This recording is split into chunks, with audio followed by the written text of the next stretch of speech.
নিয়ে আরো প্রচণ্ডভাবে মারধর করছে। ধরার পরে কালকে রাতে আমরা 10টার সময় ছেড়ে দিছে। 10টার ছেড়ে দেওয়ার পরে আমরা যার ঘরে গেছি, আমি এক ঘরে গেছি। এই যে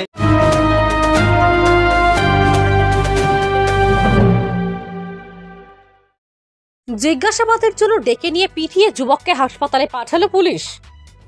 আমবাসা মহকুমার ছেলে ও মেয়ে পালিয়ে যাওয়ার ঘটনাকে কেন্দ্র করে জিজ্ঞাসাবাদের জন্য বাড়ি থেকে ডেকে নিয়ে আমবাসা মহকুমা পুলিশ আধিকারিক খোয়াইয়ের এক যুবককে পিটিয়ে হাসপাতালে পাঠালো। চাঞ্চল্যকর এই ঘটনাটি ঘটে বুধবার দুপুরে আমবাসা মহকুমা পুলিশ আধিকারিকের কার্যালয়ে। বর্তমানে গুরুতর জখম যুবক সুজিত দে খোয়াই জেলা হাসপাতালে চিকিৎসাধীন। এই ঘটনা নিয়ে খোয়াই জেলার মানবাধিকার সংগঠন তীব্র ক্ষোভ প্রকাশ করে। দেশের সর্বোচ্চ আদালতের নির্দেশ অমান্য করে মহকুমা পুলিশ আধিকারিক যে জঘন্যতম ঘটনা সংঘটিত করে তা নিয়ে খোয়াই জুড়ে তীব্র চাঞ্চল্যের সৃষ্টি হয়। নিজস্ব প্রতিনিধির রিপোর্ট, RTV ত্রিপুরা।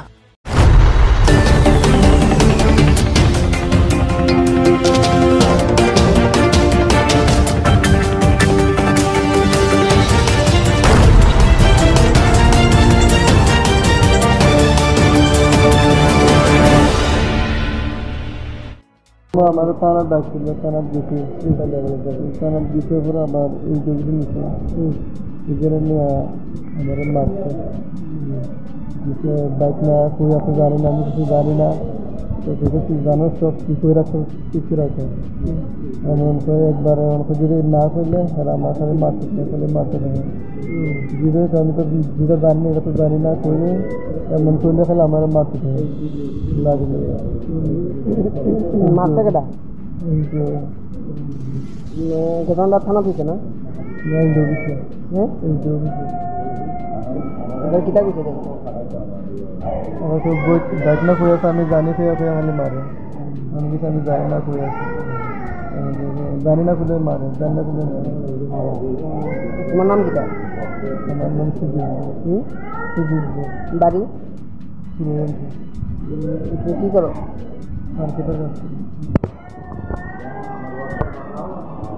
ঘটনা হলো আমার সেদিন রাত্রে সোমবারের রাত্রে কমলপুর পিএস ধরে নিল আমার অফিস থেকে।